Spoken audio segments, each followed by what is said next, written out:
It's time to get started with Chapter 1. The first chapter is background information. We'll be talking about the Europeans that are going to first settle in America. Make sure that you read in the syllabus or discussion postings in the Cyber Cafe the expectations. You need to post at least 3 times each week, 1 response of at least 400 words to my questions, and then 2 to classmates of at least 125 words. To earn maximum credit, although the discussions go from Monday through Sunday, you have to respond to my questions by Wednesday for full credit. You are allowed to post up to Thursday, though. I don't allow late posts. Of the 3 responses total, 2 of them must be on different days. You will need the textbook. The questions from the quizzes do come from the textbook. If you don't have the textbook the first week, you can Google information for the discussion. So not having the textbook is not an excuse for not getting started.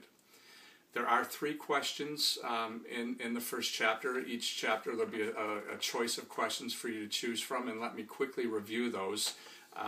The first one is compare the cultures that could be found in the New World prior to the Europeans.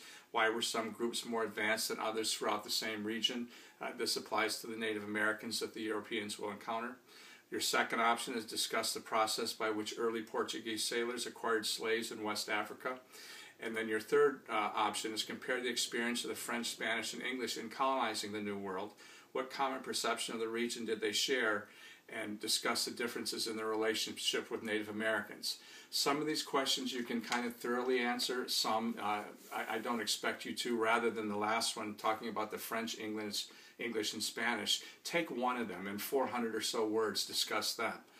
Someone else will pick another European nation, and once we get done collectively, we should have discussed the questions thoroughly, and then the morning after the deadline, I will post a summary to kind of tie it all together. So you don't need to take on too much.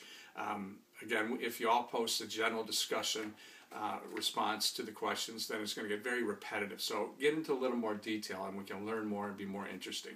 So let's have some fun. Let's get started. And if you have any questions, make sure that you ask.